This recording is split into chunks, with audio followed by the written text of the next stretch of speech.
Alright, welcome to this lecture on the AANP review of that integumentary system. This is a part 2.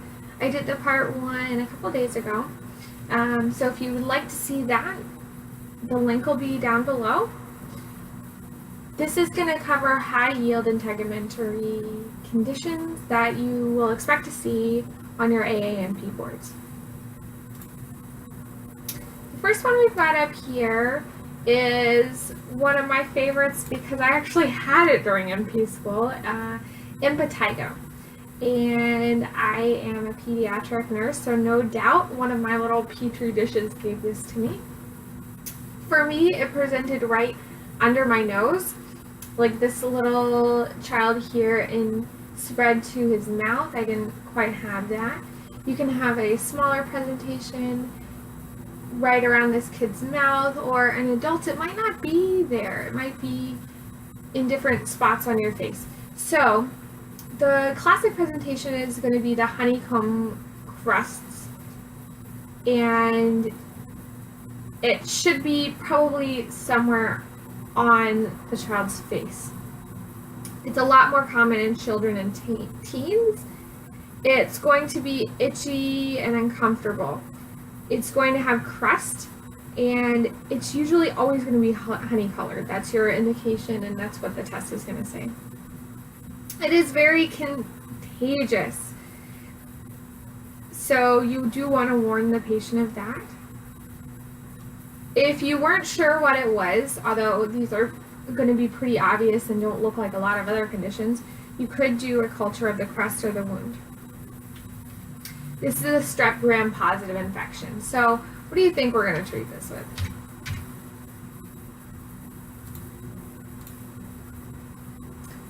So the first line is definitely going to be Cephalexin for treating a large infection or an infection that isn't going away as quickly as we would like. In my case, mucopurulin was absolutely fantastic and got rid of it pretty quickly. This is going to be a great choice for a gram-positive infection, which most skin infections are, that are on the patient's face and are small. This is also a really great keep-at-home drug if you have teenagers who are in sports, that kind of thing. Not that you should prescribe them that way, but very useful for making sure that you don't have a lot of bacterial conditions with your kids. Okay, so this is the meningitis rash. You know that it's meningitis because it's not blanchable. So when you press in on the skin and release, you still see it. And a great way to do that, as some textbooks have pointed out, is by using a glass. You as a practitioner will not use a glass, but this is maybe an at-home test for somebody who wasn't sure. This picture right here is an earlier stage than this picture right here. The rash is going to come on with a very high fever, a sore throat, and a stiff neck. You might also see a cough, headache, photophobia, and changes in the level of consciousness. It's going to be more abrupt onset than other rashes, and they're going to look petechial or hemorrhagic. So what do we do for this patient? Hopefully you know that this patient is going to need medical attention immediately. So if you have a high fever and a stiff neck and see that rash, you're definitely going to want to call emergency services. They'll take them in, probably start them on vancomycin pretty quickly, and want to do a lumbar puncture. What will the lumbar puncture show in meningitis? This isn't necessarily going to be something for you, the family nurse practitioner, but in meningitis, the lumbar puncture will show 40% of the blood glucose in the body. This means that it's going to be a very low blood glucose compared to the body's blood glucose. That's abnormal. And then the other thing that it's going to show is a lot of white blood cells. That's an aseptic, viral, and bacterial meningitis. Okay, so I gave this away by going ahead and putting this tick starting to burrow in this patient's skin, but the targets probably gave it away for you as well. The classic presentation is going to be something like this, but a little bit smaller. A more atypical presentation would be just a circular rash with somewhat of a ring, and it's not quite a target, but in my opinion, I would definitely still treat that as if it was Lyme disease. The type of tick is called a Borrelia burgdorferi. The rash expands with central clearing. It's a bullseye. It feels hot to the touch and it has a rough texture. It has a common belt-like axilla location. It can also be in the axilla, the groin, or above the knee. It can really be anywhere. It's going to be most commonly where a tick would bite. You're going to have flu-like symptoms. The rash appears 7 to 14 days after the tick bite and then spontaneously resolves pretty quickly. One thing that you want to consider for this is going ahead and doing a Lyme titer. You're just going to draw lots of Lyme titers during your life as a family nurse practitioner, because Lyme disease has so many symptoms and it's something that you really don't want to miss in a patient. So how do we treat this? Doxycycline is very, very, very first line for Lyme disease, and if there was some reason why you would not, you could possibly move to a tetracycline, but you really want doxycycline for this. Next, we're seeing a nice Christmas tree on this patient's back. Here's a nice Herald patch, and here's a Kolpock patch. So what are we looking at? This is pityriasis rosacea. And I have to tell you, my first patient that I ever saw with this actually came into the exam room saying, look, I have a Herald patch, I have pityriasis rosacea. And I said to myself, well, thank God somebody knows what's going on, because this is a little bit of a confusing diagnosis if you're seeing it for the first time. I mean, it has a lot of presentations. Okay, so I did look it up, and that's what he did have. This is a totally self-limiting rash. It should be asymptomatic. The patient will not have any complaints with this rash. And we don't really have a treatment for this because it does go away on its own. The only thing I really want you to consider is it syphilis? Okay? For a lot of patients, you're going to think there's no way this old grandma has syphilis, but please don't assume that, because if they did have a rash from syphilis, this would be a very late stage for them and we'd be concerned. So this here is a picture of an RPR, which is the test for syphilis that we would want to do. However, you might be able to rule it out by simply talking to the patient and not actually doing an RPR, which would be definitely preferable for a lot of patients. Okay, next one. Okay, so we've got a rash in the middle of this patient's fingers, wrists, and then this is just on the leg. You see a little bit of scaling in each one. It's red, it's a little bit raised. Underneath you would see burrows. It's going to be very itchy, worse at night.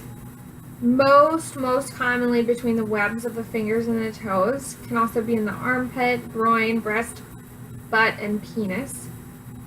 The linear burrows on here are going to last up to 4 weeks after the patient has been infected. So what is this? This is scabies.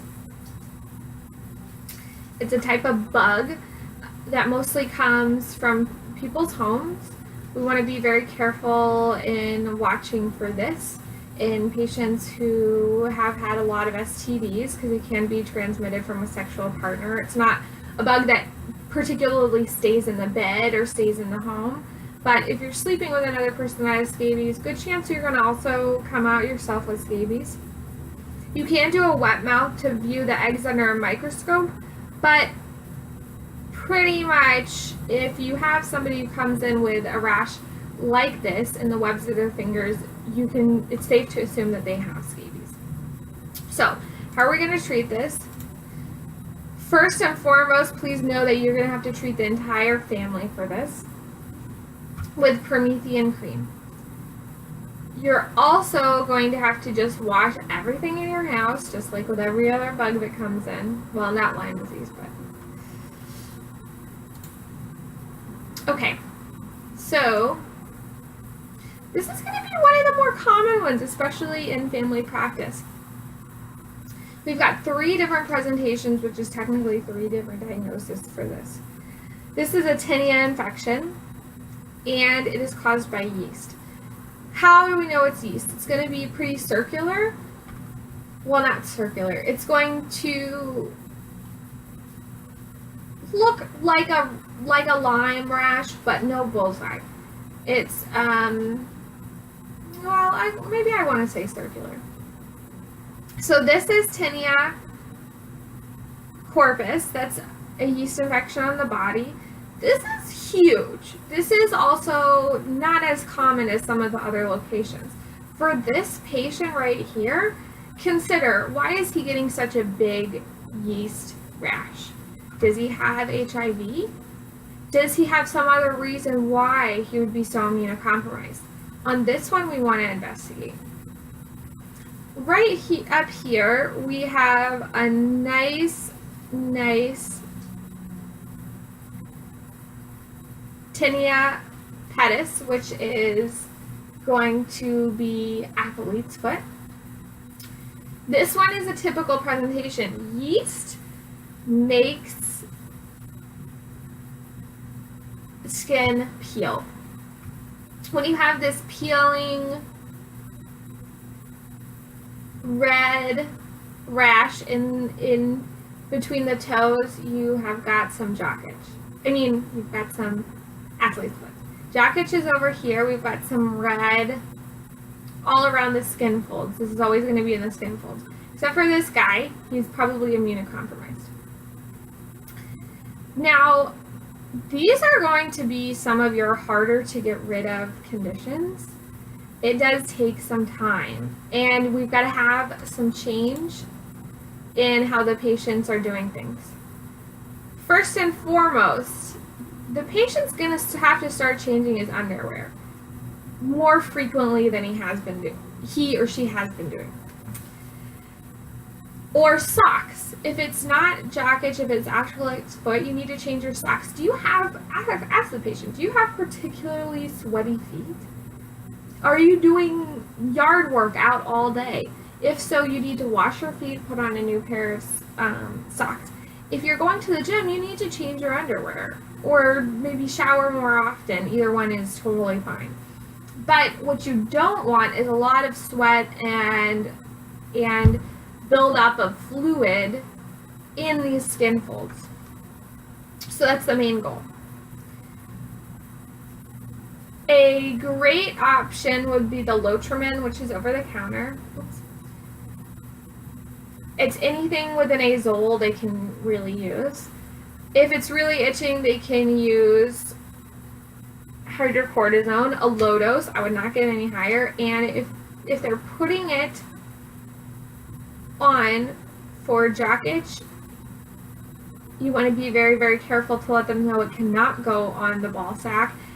It can go in a very, very small amount on the skin around there. Ketoconazole might be an option for somebody who's having a really hard time getting rid of them. And there are those people that are going to have a really hard time getting rid of them. They're typically your more sweaty patients.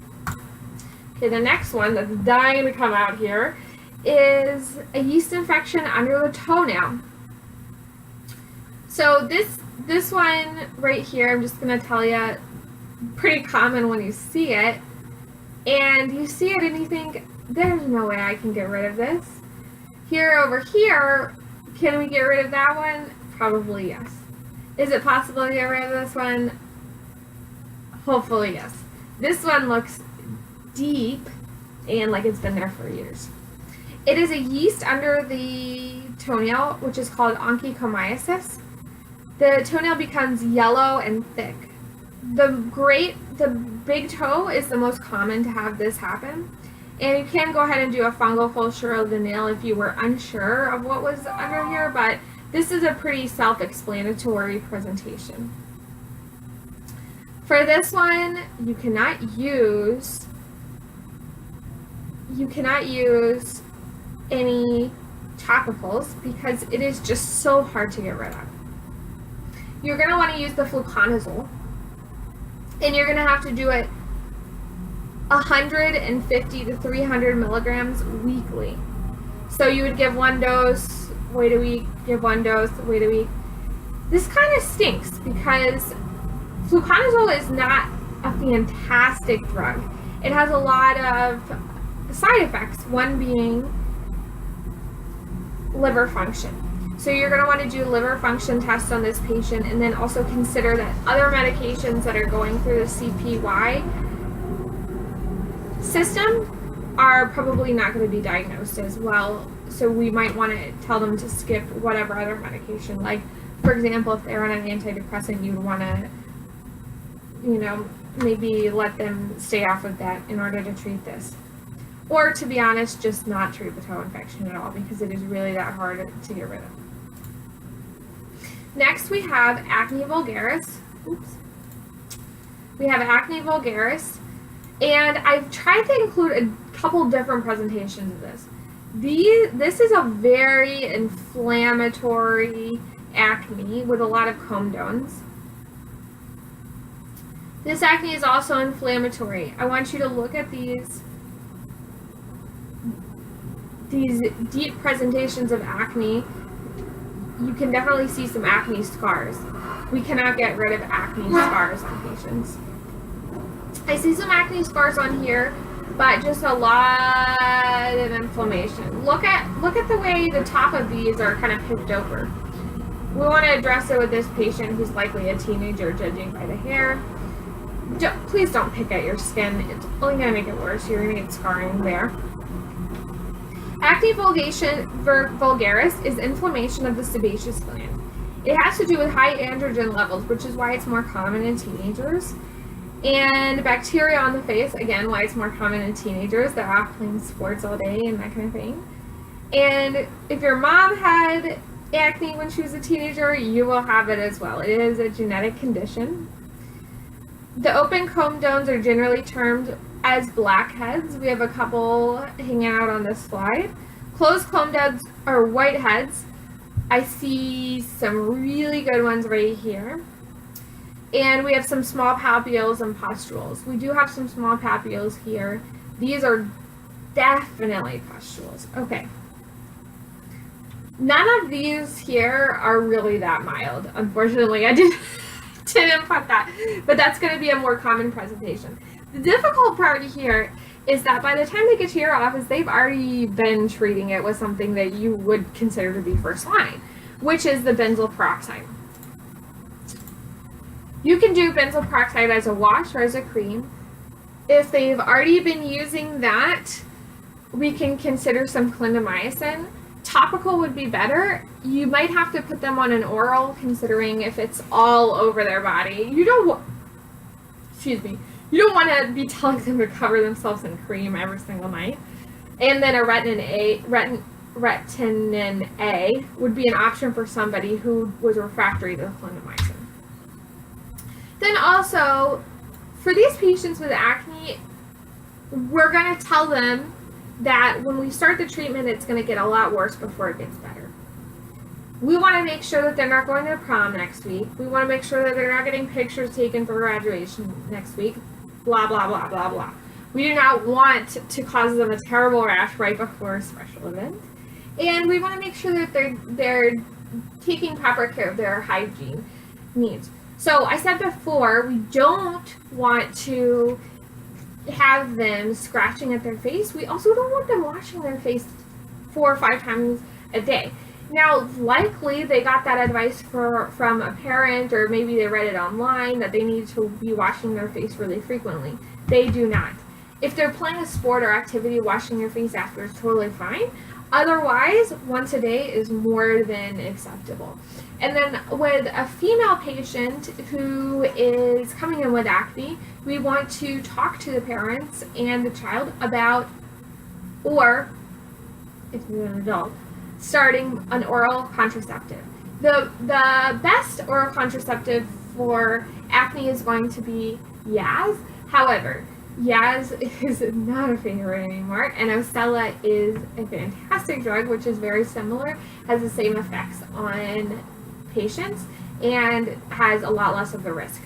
By risk, I'm talking about DVTs. So consider this as a first line or a second line for the female patient who comes in with pretty bad acne. This medication is pretty benign, and considering that female patients are highly affected by estrogen, it might be a much better option than trying to put these creams on all the time. And it will keep their acne under control for longer. Parents might not like that option though, so just consider it for your patients. All right, thanks so much. Bye.